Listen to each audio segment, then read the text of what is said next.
Hey everybody, it's Chris, and I've been going over the subclasses that are in the new Unearthed Arcana. These are subclasses that will appear in the new Forgotten Realms source book that we're going to see later this year. And we don't know whether these are going to be the only 8 subclasses in that book or not at this point. I'm kind of hoping they maybe do one subclass for every class. But we have 8 here, and I've gone over a couple already, and today I'm going to be going over the Knowledge Cleric. And full disclosure, of these 8 subclasses, I really like 7 of them, and one of them I'm not enthused about, and that's the one we're going over today. The Knowledge Domain Cleric, I think, is a swing and a miss. But you make your own judgments. I'm going to go over what they've got. I'm going to go over what the changes are from the Knowledge Domain that we had in 2014. Yeah, for me, this doesn't do it. I gotta say. So, Knowledge Domain, I think it's pretty obvious what it covers. And they say, on Faerun, clerics of the Knowledge Domain worship deities of learning and ingenuity like Ogma and Gond. So, Ogma in Faerun is the god of knowledge, which is obvious for Knowledge Domain. Gond's a little weirder because Gond is the god of like crafting and smithing. So if I was going to make something like a Forge Cleric in Faerun, Gond would be the obvious choice. For Knowledge Cleric, I wouldn't have thought of it as quite as obvious. They mention here also Denir. Denir is a god of divination. He's a lesser god. Nevertheless, for knowledge, it makes a lot of sense. So let's go over the features. So at level 3, we're going to get 2 features. Actually, I think we get 3 features. 3 features because domain spells count as a feature. We're going to start with Blessings of Knowledge.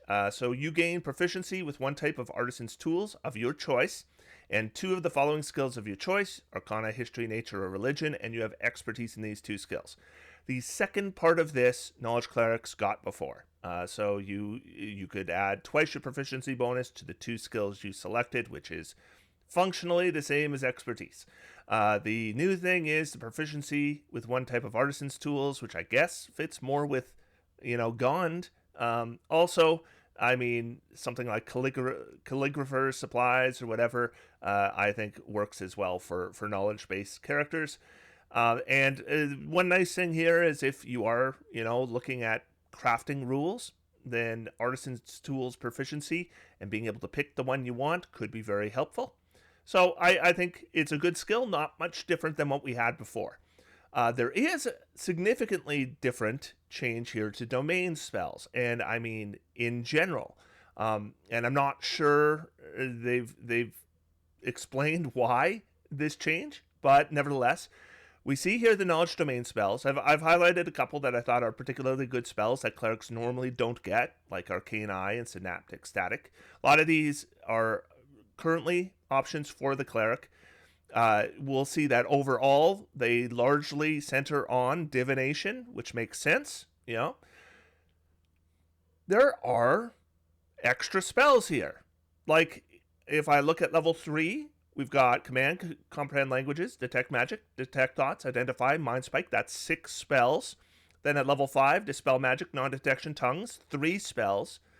Level 7, Arcane Eye, Banishment, Confusion, 3 spells. And level 9, Legend Lore, Scrying, Synaptic, Static, 3 spells. It should be 4, 2, 2, and 2. So there's a 50% increase to spells known here. Is that because it's Knowledge Domain? Because, there's just extra spells. I'll take extra spells, especially considering a lot of these are rituals, so they're not using spell slots, like Comprehend Languages and Detect Magic and Identify. Definitely will take these spells. I just was a little surprised that there are extra spells here. But it's a decent list of domain spells. And then at level 3, also, we get Mind Magic. This is the first time I think we've got a miss. So Mind Magic, as a magic action, you can expend one use of your channel divinity to manifest your magical knowledge. Choose one spell from the Knowledge Domain spells table that you have prepared, and you have them all prepared, or at least all the ones up to your level prepared. As part of that action, you cast a spell without expending a spell slot or needing material components. So I'm looking at this list of domain spells, and so when I get this at level 3, I have command, comprehend languages, detect magic, detect thoughts, identify and mind spike prepared. And what they're saying is instead of expanding a spell slot, I can expand a channel divinity.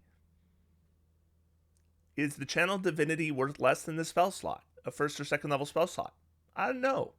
It doesn't seem that great to me. I mean, I guess if I wanted to cast a bonus action spell on the same turn as using my action to do this, then I could do that using mind magic. But overall, that doesn't seem that great. Now, when I get to level 9 and I could cast Synaptic Static using Channel Divinity, that seems like a pretty good deal. Not sure I get what that has to do with the knowledge domain. And the old feature, by the way, for the knowledge domain at level 3 was they could use their channel divinity and they could become proficient with a skill that they weren't proficient with for 10 minutes. And to me, that seemed more thematic than this for a knowledge domain. I'm not sure it's better, but definitely, like, this just seems less dramatic or less thematic to me, less unique to me. Yeah, I'm not a huge fan of that. Mechanically, it's fine, I guess. As we level up, it becomes more powerful. So eventually, I think it's an okay power ability. But yeah, I don't love the thematics. Then we get to level 6 and we get Unfettered Mind. You gain telepathy out to 60 feet. When you use this telepathy, you can simultaneously contact a number of creatures equal to your wisdom modifier. Additionally, if your total for an intelligence check is lower than your wisdom score, you can use that score in place of the total. That kind of reminds me of the barbarian feature where eventually they can use their strength score in replace of the result of a strength check. Thing is, like I've already got expertise in 2 skills, and if I'm a cleric, I can use a magician to add my wisdom modifier to one of these skills already. So, like for example, with Arcana, I could be adding my intelligence, my wisdom, and twice my proficiency bonus. Just having that insurance policy where I could also use my wisdom score probably means less to me because there's a really good chance I'll beat my wisdom score or get really close to it at least. Yeah, so it's kind of devaluing your intelligence-based skills, which I imagine you want to focus on as a knowledge cleric, and I don't know about that. Now, the old version allows you to read other people's thoughts, and then you could use a suggestion, or effectively a suggestion, to kind of influence them. And I do notice that we now have Detect Thoughts as one of our domain spells. It didn't used to be a domain spell. So they've already given us the ability to read somebody else's thoughts at level 3. So I can understand replacing that. I still don't know if I love this. And then we get to level 17. As a bonus action, you magically expand your mind to the possibilities of the future. And here's the mechanics. For 1 hour, you have advantage on d20 tests. Once you use this feature, you can't use it again until you finish a long rest. You can also restore your use of this feature by expending a 6 or higher level spell slot. No action required. Advantage on tests is good. And advantage on tests for an hour is good. What that has to do with knowledge, I guess that is you're seeing the future so that you can, more accurately, or you're more aware of threats. You're more aware of the defenses of the enemy, so maybe you can bypass them, I guess. But I mean, advantage on tests isn't that interesting, and it's replacing a feature that was pretty interesting. It was kind of weird and clunky, but at least it was unique. You had some here, I'll bring it up onto the screen here. So hang on a sec.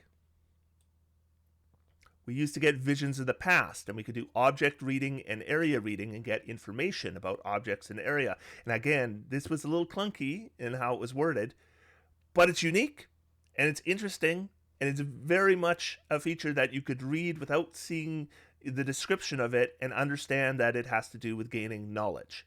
If I just told you there's a feature and you get advantage on your d20 test for an hour, you wouldn't necessarily associate that with knowledge without reading the beginning about magically expanding your mind to the possibilities of the future. So I don't think it's that, this is probably a more powerful feature than the previous one. So this is probably a power up. I just don't think this is all that interesting. So I'm looking at this subclass, and I don't think it's weak. I don't think it's weak because Magic Mind or Mind Magic eventually scales up to the point where it's fairly good. The Knowledge Domain spells, we get extra spells. That's good. That's a 50% increase. Um, Unfettered Mind is okay. This one's a little bit of a, not great. And then Divine Foreknowledge is mechanically decently powerful. So this isn't a bad subclass, but yeah, I don't think they hit the mark here. This isn't exciting. I think that's the problem. I'm reading a lot of these subclasses and thinking, ooh, I want to play that. This one I'm looking at and go, okay, they've buffed it a bit, but there's nothing here that excites me. So I'm a little disappointed with the Knowledge Cleric. But fortunately, it's the only one I'm disappointed with. Of the other 7, I definitely think they all have a lot of promise. I have little sticking points on each of them, but I do think overall the rest of them look pretty good. This one here looks kind of boring to me. I hate to say. So that's the Knowledge Cleric. If you want to give them some feedback, the survey opens on February 4th. And I will be returning tomorrow with my next video on the next subclass, which is going to be, would be the Purple Dragon Knight, but I already did that. Will be the Oath of Noble Genies for the Paladin, which is very, very good. So we'll be talking about that one in my next video. Until then, I will sit back, I'll relax and have some fun. D&D is for everyone. Thank you, everybody. We'll talk to you tomorrow.